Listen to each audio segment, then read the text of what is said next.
Hello student, welcome to the class. આપણે જોઈ રહ્યા છીએ આપણી આસપાસના દ્રવ્ય શુદ્ધ છે. વિદ્યાર્થી મિત્રો, આપણે બે લેક્ચર જોયા. બે લેક્ચરની અંદર બહુ બધી બાબત ડિસ્કસ કરી, દ્રવ્ય વિશેની, ત્યારબાદ મિશ્રણ વિશેની, ત્યારબાદ દ્રાવણ વિશેની. અને દ્રાવણની બાબતમાં સવાલ ઉત્પન્ન થયો હતો, એક નાનો સવાલ, એટલે કે ટિન્ડલ અસર એટલે શું? ઓકે, એ વસ્તુ આપણે પેન્ડિંગ રાખી છે, કેમ કે જે આના ભાગ સ્વરૂપમાં આપણે દ્રાવણ વિશે જ વાત કરી રહ્યા છીએ. આપણે દ્રાવણનો ટોપિક હજી પૂરો કર્યો નથી, તો દ્રાવણને પત્યા પછી આપણે વિચારીશું કે ટિન્ડલ અસર શું છે. ઓકે ને? ચાલો, તો આજનો ટોપિક છે દ્રાવણની સાંદ્રતા એટલે શું. વિદ્યાર્થી મિત્રો, ખાસ આ ભાગને સમજી લેજો, કેમ કે તમને ધોરણ 10 હોય, ધોરણ 11 સાયન્સ હોય કે ધોરણ 12 સાયન્સ હોય, બધી જગ્યા પર તમને આ સાંદ્રતાનો ભાગ હેરાન કરશે. જો અત્યારે નહીં સમજો તો તમારો પાયો જ કાચો રહી જવાનો છે. સમજી જજો કે તમારી પાસે આ ભાગ બહુ જ અગત્યનો છે. દ્રાવણની સાંદ્રતા આપણી વાત કરી હતી કે જ્યારે પણ કોઈ દ્રાવણ ઓગળે છે, દ્રાવણ બને છે, તો સિમ્પલ બે પદાર્થથી બનતા હોય છે, દ્રાવ્ય અને દ્રાવક. ઓકે, શબ્દને ખાસ સાંભળજો, દ્રાવ્ય અને દ્રાવક. દ્રાવ્ય અને દ્રાવક બંને જે છે એકબીજામાં મિશ્ર થશે, એકબીજામાં મિશ્ર થઈને યોગ્ય પ્રમાણનું દ્રાવણ બનાવે છે. પરંતુ જ્યારે પણ દ્રાવ્ય પદાર્થ, હું બે શબ્દ ફરી એકવાર વાગોળું છું, અને એ શબ્દ છે દ્રાવક અને દ્રાવ્ય. જેમાં દ્રાવકનું પ્રમાણ વધુ હોય છે, દ્રાવ્યનું પ્રમાણ ઓછું હોય છે. દ્રાવ્ય પદાર્થ જે સામાન્ય દ્રાવકમાં જશે, ઓગળશે અને દ્રાવણ બનાવશે, સરવાળો થઈને તમને ફાઇનલી દ્રાવણ બને છે, દ્રાવણ બને છે. તો આપણે કહીએ છીએ કે શું આ દર વખતે બધા જ દ્રાવણો માટે, બધા જ દ્રાવણો બનવા માટે સમાન પ્રકારનો દ્રાવણ જોઈએ છે, સમાન પ્રકારનો દ્રાવ્ય જોઈએ છે? તો કે નહીં. બધા જ દ્રાવણ અલગ અલગ સ્વરૂપના હોય છે. એ પછી દ્રષ્ટિકોણ, દ્રાવણને અલગ અલગ લેવાની બાબત હોય, કે પછી પદાર્થ એટલે કે દ્રાવ્ય અલગ અલગ હોય, તો બધી જ રીતે તે બદલતા હોય છે. તો સમજી જજો કે તમારી પાસે જ્યારે આ કોન્સેપ્ટ બનવાનો છે, આ કોન્સેપ્ટ સમજતા હોઈએ છીએ, તો દ્રાવણ બને છે તો તે અલગ અલગ સાંદ્રતાથી બનતા હશે. અલગ અલગ સાંદ્રતાનો મતલબ એવો છે કે તેમાં રહેલો હાજર પદાર્થ અલગ અલગ માત્રામાં છે. હું પહેલેની માત્રા અલગ રાખું છું તો તેની સાંદ્રતા અલગ છે એમ કહીશ, બીજામાં હું એનાથી માત્રા વધારી દઉં, એની સાંદ્રતા વધી છે એમ કહીશ, અને ત્રીજાની અંદર કંઈક સાંદ્રતા અલગ રાખીશ. ધેટ મીન્સ કે તેમાં પદાર્થ અલગ છે. હું એ જ વસ્તુ કહી રહ્યો છું કે જે લાસ્ટ એક્ઝામ્પલમાં આપણે વાત કરી હતી. જેમ કે હું એમ વાત કરું કે તમારી પાસે ખાંડ છે અને પ્લસ પાણી છે. હવે એકમાં 100 ગ્રામ ખાંડ નાખું છું, બીજામાં 200 ગ્રામ નાખું છું, અને ત્રીજામાં 300 ગ્રામ નાખું છું.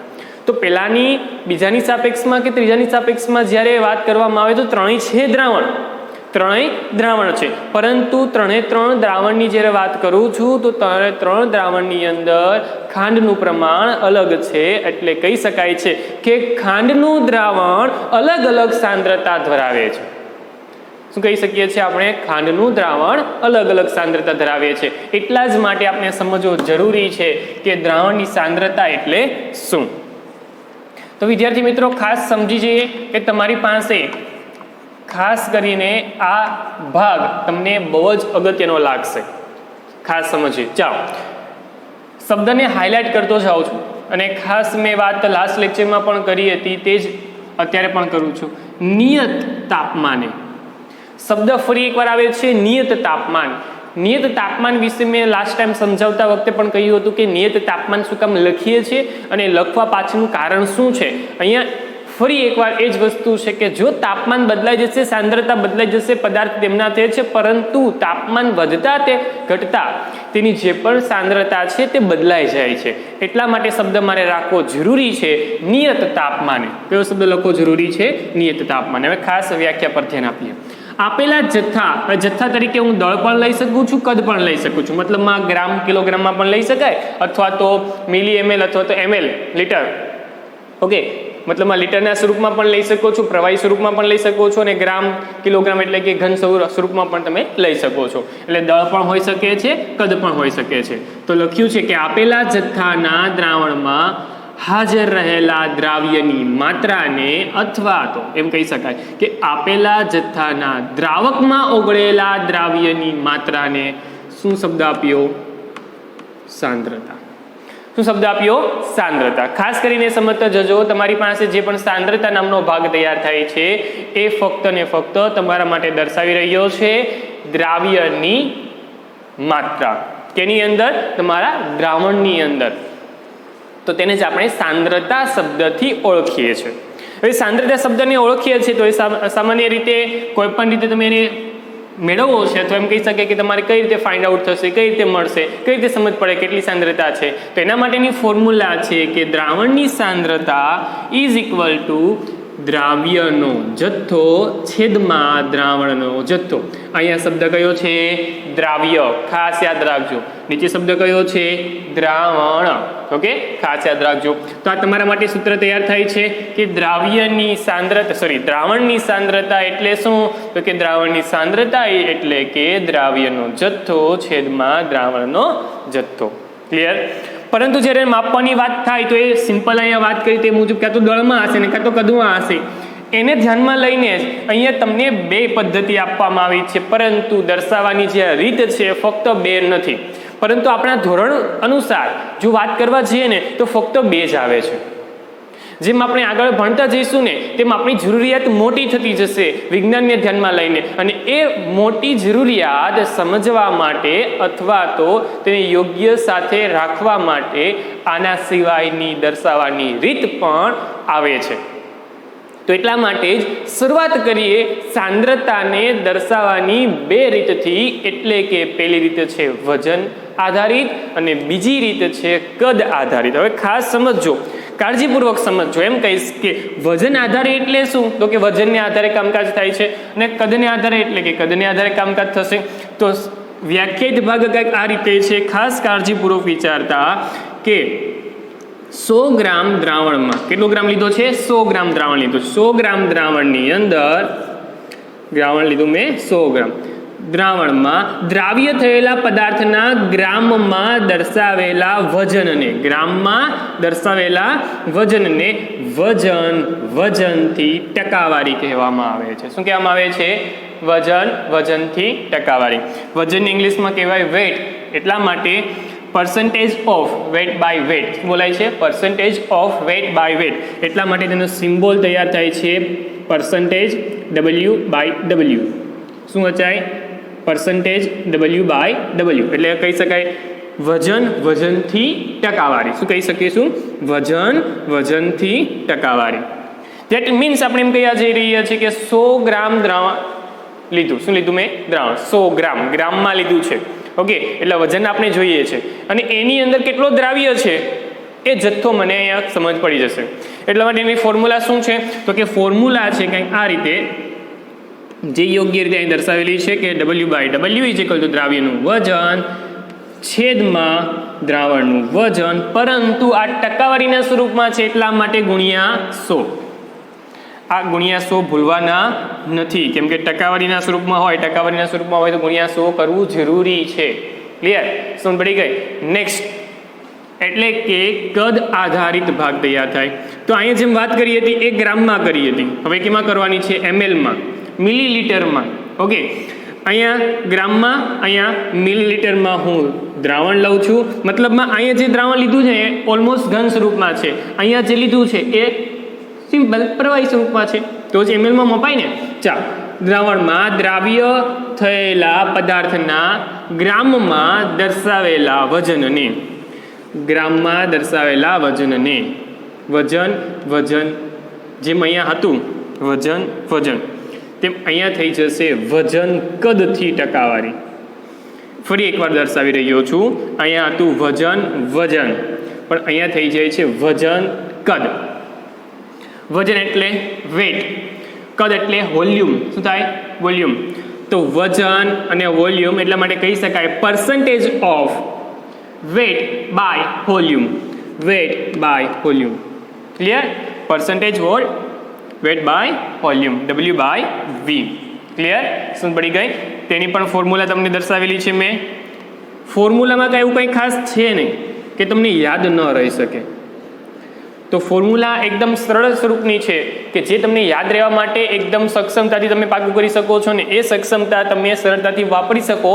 તો સિમ્પલ સ્વરૂપમાં એમ કહીશ કે આવા દાખલાઓ તમે સરળતાથી સોલ્વ કરી શકો છો કે જે દાખલા દરમિયાન તમારી પાસે માંગી શકે છે અલગ અલગ પ્રકારની સાંદ્રતા, અલગ અલગ દ્રાવણની.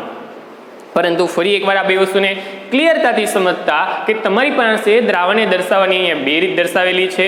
નંબર 1 વજનને આધારે, નંબર 2 કદને આધારે. ઓકે, વજનને આધારે દર્શાવેલી એનો મતલબ એમ છે કે 100 ગ્રામ મેં દ્રાવણ લીધું છે ને એ દ્રાવણ જે લીધું છે તેની અંદર જે દ્રાવ્ય થયો છે પદાર્થ તે ગ્રામને આધારે વિચારવા જાઓ તો વજનને આધારે થયો.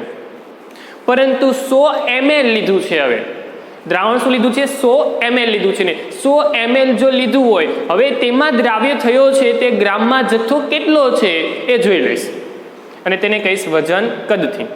ઓકે, ફોર્મ્યુલા એકદમ સિમ્પલ સ્વરૂપમાં જે મેં તમને આપી છે એ ખાસ કાળજીપૂર્વક જોઈ લેવી, સમજી લેવી અને એ ફોર્મ્યુલાને ધ્યાનમાં લઈને મેં તમારી સાપેક્ષ લખી છે કુલ 4 દાખલાઓની રકમ. એકદમ સિમ્પલ દાખલાઓ છે કેમ કે કદાચ આપણે કરીશું એટલે તમને સમજ આવી જશે કે આપણે શું કરવાનું છે અને કઈ રીતે આપણે દાખલાઓની ભાગ સ્વરૂપે આપણે ડિસ્કસ કરી રહ્યા છીએ. ચાલો નંબર 1 શરૂઆત કરીએ. ચાલો દાખલા નંબર 1 તમારી પાસે આપ્યું છે તે જ મુજબ એક દ્રાવણ આપ્યું છે અને કહ્યું છે કે 320 ગ્રામ પાણીમાં 40 ગ્રામ સામાન્ય ક્ષાર ધરાવે છે. શું કીધું? દ્રાવણ છે. 320 શું છે? દ્રાવણ. ઓકે, અને એ 320 દ્રાવણ હોય અને એમ કીધું છે કે પાણીમાં 40 ગ્રામ સામાન્ય ક્ષાર છે. 320 પાણીમાં 40 ગ્રામ સામાન્ય ક્ષાર. ફરી એકવાર બોલું છું, એક દ્રાવણ એવું છે કે 320 પાણી છે. શું છે? પાણી. તો પાણી ત્યાં શું છે વિચારજો. પછી એમ કીધું કે 40 ગ્રામ સામાન્ય ક્ષાર છે, બીજો પદાર્થ આવ્યો સામાન્ય ક્ષાર. તો તે દ્રાવણની સામાન્ય વજનથી ટકાવારીના સંદર્ભમાં મેળવો. મતલબમાં W/W મેળવવાનું છે. શું મેળવવાનું છે? W/W. ચાલો, તો બે વસ્તુ આપી છે તે શું આપી છે પહેલા તો એ લખવી પડે. હંમેશા યાદ રાખવાનું કે પહેલા દાખલા ગણો ને તો દાખલા ગણતી વખતે એક સામાન્ય વસ્તુને યાદ રાખો. જે પણ વસ્તુ રકમમાં તમને આપી છે તેને તમે મેન્શન કરો દાખલાની શરૂઆત પહેલાં. મને જે વસ્તુ આપી છે હું શરૂઆત કરું છું બે વસ્તુથી આપી છે. 320 ગ્રામ પાણી આપ્યું છે અને 40 ગ્રામ સામાન્ય ક્ષાર આપ્યો છે. આ જે પાણી જે છે એ મારા માટે દ્રાવક છે. શું છે? દ્રાવક. તો એમ કહીશ કે દ્રાવકનું વજન. શું બોલું છું? દ્રાવકનું વજન. દ્રાવક કોણ છે? પાણી છે. કેટલું છે? 320 ગ્રામ છે. નંબર 2 વિચારો. તો નંબર 2 એટલે કે દ્રાવ્યનું વજન છે. શું છે? દ્રાવ્યનું વજન. દ્રાવ્યનું વજન એટલે શું? તો કે સામાન્ય ક્ષારનું વજન. એટલે હું શબ્દ લખી દઉં છું સામાન્ય ક્ષાર. ક્લિયર? આ સમજવા માટે મેં લખ્યું પાણી અને સામાન્ય ક્ષાર. આપણે બે વસ્તુ જોઈએ છે, દ્રાવ્ય અને દ્રાવક. જે વસ્તુ તમને આપેલી છે. ચાલો, ઓકે, ડન. રકમ મુજબ તમારી પાસે બે વસ્તુ આપી હતી પરંતુ આપણે રિક્વાયરમેન્ટ મુજબ વજન બાય વજન મેળવવું હોય તો આપણે બે વસ્તુની જરૂર પડે. દ્રાવ્યનું વજન જોઈએ અને દ્રાવણનું વજન જોઈએ. બે વસ્તુ જોઈતી હતી, દ્રાવ્યનું અને દ્રાવણનું. અને દ્રાવ્યનું વજન તમારી પાસે છે પરંતુ દ્રાવણનું વજન તમારી પાસે નથી, પરંતુ આપણે મેળવી શકીએ. કઈ રીતે? યાદ હોવું જોઈએ. કેમ કે આપણે વારંવાર વાત કરીએ છીએ કે દ્રાવણનું વજન, દ્રાવણ કેમાંથી બને? તો કે દ્રાવ્ય પ્લસ દ્રાવક. યસ, સમજી ગયા તમે? તો દ્રાવકનું વજન પ્લસ દ્રાવ્યનું વજન. ચાલો, દ્રાવકનું કેટલું છે? 320 ગ્રામ પ્લસ દ્રાવ્યનું કેટલું છે? 40. તો સરળતાથી હું કહી શકું છું 40 પ્લસ 320 કહી શકાય 360 ગ્રામ. ધેટ મીન્સ કે તમારી પાસે દ્રાવ્યનું વજન પણ મળી ગયું. આમ તમારી પાસે જોઈતી બંને વસ્તુ હવે છે. હું ફોર્મ્યુલા મૂકું અને સરળતાથી કામકાજ મારું ચાલુ કરું. ફોર્મ્યુલા હું ફરી એકવાર એમ કહીશ કે તમે જોઈ શકો છો તે જ મુજબનું છું. હું ડાયરેક્ટ કિંમત મૂકું છું. હું એમ કહીશ કે દ્રાવ્યનું વજન કેટલું છે એ અંશમાં, દ્રાવ્યનું વજન એટલે કે આ સામાન્ય ક્ષારનું કેટલું છે તો કે અંશમાં 40 ગ્રામ છે, છેદમાં દ્રાવણનું વજન કેટલું છે તે ગ્રામની અંદર હોવું જોઈએ, ગ્રામની અંદર હોવું જોઈએ. દ્રાવણનું વજન ગ્રામની અંદર કેટલું છે 360 ગ્રામ ગુણ્યા 100. ફરી એકવાર મેન્શન કરું છું એક નાની બાબતને, એ છે આ ગ્રામ લખ્યું છે તે બંને કયા એકમમાં છે? ગ્રામમાં છે. બંને એકમ સમાન હોવા જોઈએ. જો તમે ગ્રામમાં લ્યો છો તો અહીંયા ગ્રામમાં જ હોવું જોઈએ, જરૂરી છે આ વસ્તુ.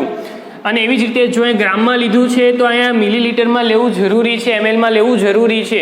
મિલીલીટરમાં જો નથી લેતા, એકમ ચેન્જ કરી નાખો છો, લીટર કરી નાખો છો, તો એનો મતલબ એમ છે કે તમારો જવાબ ખોટો મળશે. એનો યોગ્ય ફેરફાર લીટરનું આપ્યું છે તો કંઈ વાંધો નહીં, મિલીલીટરમાં ફેરવો અને પછી લો. ક્લિયર? કેમ કે તમારી પાસે આ વસ્તુ સરળતાથી એમએલમાં હોવી જોઈએ, જેથી તમે દાખલો સરળતાથી સાચો ગણી શકશો. અધરવાઇઝ તમે આ ગ્રામમાં રાખ્યું ને આ લીટરમાં કરી નાખ્યું ને તો તમારો જવાબ ખોટો પડશે. કેમ કે મેં વાત કરી તે મુજબ આ રિક્વાયરમેન્ટ એવી છે, સૂત્રની રિક્વાયરમેન્ટ છે, જે તમે સરળતાથી આપશો તો આ વસ્તુ ફિક્સ થયેલી છે. જે ગ્રામમાં જ આપવી જોઈશે ને આ એમએલમાં જ આપવું જોઈએ. ઓકે, તો આ વસ્તુને ખાસ ધ્યાનમાં રાખવાનું છે. રકમમાં કોઈ વખતે એવું તમને આપે તો તમારે ખાસ કાળજીપૂર્વક વિચારીને યોગ્ય ફેરફાર કરીને જ તમે આગળ વધશો. ચાલો, તો તમારી પાસે જવાબ આવે છે 4000/360. એટલે મારો નિયર અબાઉટ જવાબ મેં કેલ્ક્યુલેશન કરીને જ જવાબ લખું છું. તમે પણ કેલ્ક્યુલેશન તમારી જાતે કરી લેજો, એકવાર ચેક કરી લેજો કેટલો જવાબ તમારે આવે છે કે નથી આવતો. અહીં એક નાની બાબત એ પણ શીખવી દઉં કે તમારી પાસે જવાબ જે આવે છે 11.1. કોઈ વખત એવો હોઈ શકે છે, ખાસ કાળજીપૂર્વક સાંભળજો, કોઈ વખત એવું હશે કે કોઈ ભાગાકાર કરતી વખતે આપણે બે સંખ્યા મળી ગઈ, પછી ત્રીજી સંખ્યા વારંવાર રિપીટ થાય છે. જેમ કે એક્ઝામ્પલ તરીકે બોલું છું, જેમ કે 13. નહીં, ચાલો અત્યારનું જ એક્ઝામ્પલ લઈ લો. 11.111111 એવું આવે છે. આ કન્ટિન્યુ થયા કરશે. એક પોઈન્ટ આવી ગયો છે, પછી આ ભાગાકાર કન્ટિન્યુ ચાલ્યા કરે છે, તો કાંઈ વાંધો નહીં, આપણે ફક્ત લખી દેવાનું 11.11 અથવા તો 11.1 ચાલે. એમાં કોઈ જ ખોટું નથી. ક્લિયર? કોઈ વખત આવું પણ થતું હોય. ચલો 12.32561389 આવું, મતલબ અનિયમિત સંખ્યા છે, કોઈ વાંધો નહીં, આને પણ લખી શકાય 12.43. હા, બસ ખાસ કાળજી રાખવાનું કે જો પાછળની સંખ્યા જે છે મોટી હોય તો આપણે 12.44 લખવું જરૂરી છે. 5 કરતાં મોટી હોય તો સરળતાથી લખી શકાય 12.44, એક સંખ્યા વધારીને. ઓકે, પણ આ બધી વસ્તુ ખાસ મેન્શન કરવી એટલા માટે જરૂરી છે કેમ કે પાછળનો ડિજિટ પણ કદાચ તમારા માટે કામનો છે, પાછળનો અંક તમારા માટે કામનો છે. પરંતુ અત્યારે જવાબ તમારા માટે આવે છે 11.1 W/W, એટલે કે વજનથી ટકાવારી. શું કહી શકાય? વજનથી ટકાવારી. કેટલી મળી? 11.1. ક્લિયર? ચાલો, દાખલા નંબર 2 પર આગળ વધુ. એકદમ સરળ દાખલો, આના જેવો જ દાખલો છે, ખાસ કાળજીપૂર્વક ફટાફટ ગણી લઈએ. 120 ગ્રામ દ્રાવણ, એ દ્રાવણ તમને આપી દીધું. 120 ગ્રામ દ્રાવણ 16 ગ્રામ યુરિયા ધરાવે છે. ધેટ મીન્સ કે તમારી પાસે દ્રાવણનું વજન તમને આપી દીધું છે. હવે ઓકે ને, કેટલું આપ્યું? 120 ગ્રામ. ચાલો, એવી જ રીતે તમને સાથે આપી દીધું દ્રાવ્યનું વજન. દ્રાવ્ય કોણ છે? યુરિયા છે. કેટલો આપ્યો છે? 16 ગ્રામ આપ્યો છે. કેટલો આપ્યો છે? 16 ગ્રામ આપ્યો છે. અને માગ્યું છે વજનથી ટકાવારી. બે વસ્તુ જોઈતી હતી, એ બે વસ્તુ તમને આપી છે. એકદમ સિમ્પલ છે કે તમે સૂત્ર મૂકો અને સરળતાથી જવાબ લઈ લો. W/W, ફરી એકવાર ફોર્મ્યુલા આ જ છે, ફોર્મ્યુલા લખવી જરૂરી છે કે જેથી તમે કદાચ ભૂલ કરતા હો તો ભૂલ ન થાય, પરંતુ જગ્યાના અભાવને કારણે હું લખતો નથી. ચાલો, યોગ્ય રીતે કામકાજને આગળ વધારીએ તો કહી શકાય 16/120 ગુણ્યા 100. ભૂલાય નહીં આ 100, ખાસ કાળજી રાખવાની છે. ભૂલમાંથી પણ જો 100 ભૂલી ગયા તો તમારો જવાબ અધૂરો રહી જશે અથવા તમે કહી જઈશ કે ખોટો જ કહેવાશે. તો તમારો જવાબ અત્યારે આવી જશે 13.333333, પરંતુ અત્યારે લખું છું 13.33%. અને ખાસ કરીને એ બાબત પણ જણાવો કે જ્યારે હું લખું છું જવાબ તો પાછળ ટકાવારીનો સિમ્બોલ દર્શાવું છું. સિમ્બોલ જો તમે નથી દર્શાવતા ધેટ મીન્સ કે તમારી પાસે જે પ્રકૃતિમાં જવાબ તમે લખ્યો છે એનો માર્ક પણ કટ થઈ શકે છે. જે ટકાવારી દર્શાવો છો તો દર્શાવે છે કે તમારી સંખ્યા પર્સન્ટેજ વાઇઝ અથવા તો ટકાવારીના સ્વરૂપમાં રહેલી છે. ઓકે, સમજી ગઈ? તો ખાસ નાની નાની બાબતમાં પણ તમારે ધ્યાન આપવાનું છે, સમજવામાં લેવાનું છે. આ તો દાખલા નંબર 2, એકદમ સરળ દાખલો. 2 માર્કમાં આવા દાખલા પૂછાય છે. દાખલા નંબર 3 પર આગળ વધીએ. ચાલ, દાખલા નંબર 3, 160 ml, ml માં દાખલો આવ્યો, મતલબમાં તમારી પ્રકૃતિ કંઈક ચેન્જ થાય છે. ચાલ, 160 ml પાણીમાં, જો ફરી એકવાર પાછું ml માં છે, સમજી લેજો ખાસ. અહીંયા હું કંઈક અલગ પ્રકૃતિ દર્શાવવા માંગુ છું, એટલે મારા દાખલો એક્સ્ટ્રા મેં લીધો છે. અહીંયા એક ખાસ ત્રીજી પ્રકૃતિને દર્શાવવા માટે લીધો છે. ખાસ સમજો, તમારી પાસે 2 પ્રકારની પ્રકૃતિ ઓલરેડી આપણે દાખલામાં લીધી, સૂત્રમાં લીધી. અત્યારે ત્રીજી પ્રકૃતિ, કદાચ રકમને વાંચતા સમજ પડી જશે કે તમારી પાસે 160 ml પાણી આપ્યું છે, 40 ml તમને આલ્કોહોલ આપ્યું છે, અને એમ કહે છે કે ભેળવાનું છે, મિક્સ કરવાનું છે, અને તેની સાંદ્રતા W/W ના સ્વરૂપમાં માંગી છે. સમજી લીધી આપણે W/W, સમજી શકાય W/V, પરંતુ અહીંયા તો આપ્યું છે V/V, મતલબમાં કદથી કદ આપ્યું છે. એવું તો શું ફોર્મ્યુલા છે જ નહીં? છે કઈ ફોર્મ્યુલા જુઓ તો નથી. તો શું માગે છે તમારી પાસે? સિમ્પલ પ્રકૃતિ છે કે W/W એટલે કે અંશ અને છેદમાં આપણે વજન લીધો છે. W/V એટલે કે આપણે અંશમાં વજન, W વજન, છેદમાં V એટલે કે કદ, V એટલે કે કદ. તો અંશ અને છેદમાં હવે શું રાખીશું? કદ રાખીશું, કે જે જરૂરિયાત મુજબ આપણે ચેન્જ કરીએ છીએ, કે જેને કારણે આપણે દર્શાવવાની રીત પણ અલગ અલગ મેળવી શકીએ છીએ. એટલા માટે આ દાખલો કંઈક અલગ છે. તમારે આ બંને થિયરીને ધ્યાનમાં લઈને વાત કરવા જાઓ તો એમ બોલીશ કે 100 ml દ્રાવણમાં દ્રાવ્ય થયેલા પદાર્થના ગ્રામના જથ્થાને નહીં, મિલીલીટરના દર્શાવેલા જથ્થાને. સમજ પડે છે? અહીંયા ડેફિનેશન થોડીક એ બદલાય છે. અહીં ગ્રામનો જથ્થો શું કામ કહેતા હતા? કેમ કે દ્રાવ્ય જે છે ગ્રામમાં છે, પરંતુ અહીંયા તો W/W છે, તો અંશમાં પણ W આવશે. અંશમાં W હોય તો એનો મતલબ એમ છે કે આ ગ્રામમાં નહીં હોય, કેમાં હોય? મિલીલીટરમાં હશે. મતલબમાં ફોર્મ્યુલા બદલાઈ જશે. ચાલો, 2 વસ્તુની જરૂરિયાત હોય આપણે, 2 વસ્તુ એટલે કે દ્રાવ્ય અને દ્રાવણ. પરંતુ રકમમાં શું આપ્યું છે? પાણી આપ્યું છે ને આલ્કોહોલ આપ્યું છે. પાણી એટલે કે દ્રાવક, આલ્કોહોલ એટલે કે દ્રાવ્ય. ચાલો, તો દ્રાવ્યનું વજન લખવું હવે? ના, શું લખીશ? કદ લખીશ. દ્રાવ્ય આલ્કોહોલ છે તો આલ્કોહોલનું કદ, આલ્કોહોલનું કદ કેટલું છે? 40 ml. ચાલો આગળ વધીએ. દ્રાવકનું કદ કેટલું છે? પહેલા તો દ્રાવક કોણ છે? તો કે પાણી. અને એવી જ રીતે કેટલું છે? કેટલું લખી શકાય? 160. ઓકે ને? આપણે શું જોઈએ છે? આપણે દ્રાવક નથી જોતો, આપણે જોઈએ છે દ્રાવણ. તો મેળવી લઈએ દ્રાવણનું કદ. દ્રાવણનું કદ કઈ રીતે મળે? દ્રાવક પ્લસ દ્રાવ્ય. દ્રાવકનું કદ પ્લસ દ્રાવ્યનું કદ. દ્રાવકનું કદ એટલે શું? કેટલું છે? પાણીનું કદ કેટલું છે? 160 પ્લસ દ્રાવ્યનું કદ 40. કેટલું થયું? 200 ml. ચાલો, આ વસ્તુ તો યોગ્ય રીતે સમજાઈ ગઈ હશે, પરંતુ હવે શબ્દ પર લઈ આવું છું W/W, સોરી V/V. જેમ W/W હતું ને એમ V/V આવે છે. ખાસ કાળજીપૂર્વક જોતા જાઓ, તમને જાતે જ આવડી જશે. જેમ W/W માં શું હતું? દ્રાવ્યનું વજન છેદમાં દ્રાવણનું વજન. તો અહીં લખીશ દ્રાવ્યનું કદ છેદમાં દ્રાવણનું કદ ગુણ્યા 100. W/વોલ્યુમ અને વોલ્યુમ છે. ઓકે, તો હું શું કહીશ? વોલ્યુમ/વોલ્યુમ, પણ કેવી ટકાવારીના આધારે? તો પર્સન્ટેજ ઓફ વોલ્યુમ/વોલ્યુમ, કદથી કદની ટકાવારી. શું બોલી શકાય આને? કદથી કદની ટકાવારી. ચાલો આન્સર મેળવીએ. દ્રાવ્યનું કદ કેટલું છે? ચાલો 40. દ્રાવણનું કદ કેટલું છે? ચાલો 200 ગુણ્યા 100.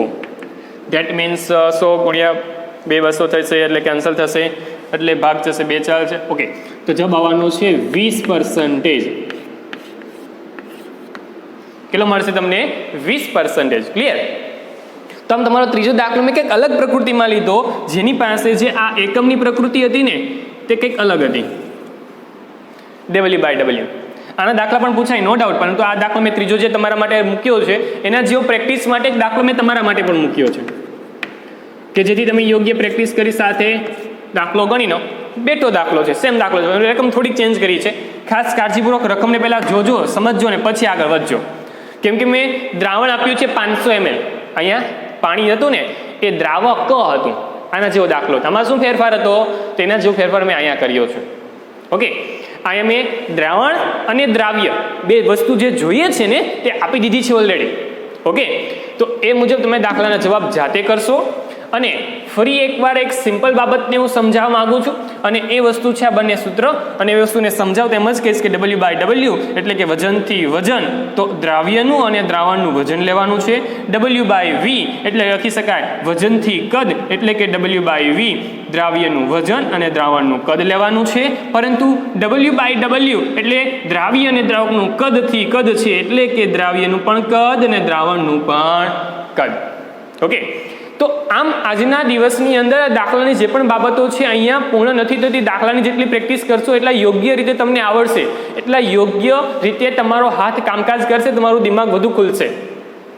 એટલા માટે દાખલા પણ જેટલા પણ છે પ્રેક્ટિસમાં વધુ લેવા અને ખાસ કાળજીપૂર્વક તેને ગણવા. કેમ કે નાની એવી ભૂલ તમારા માટે માર્કને કટ કરવા માટેની પ્રોસેસમાં ભાગ લેતી હોય છે.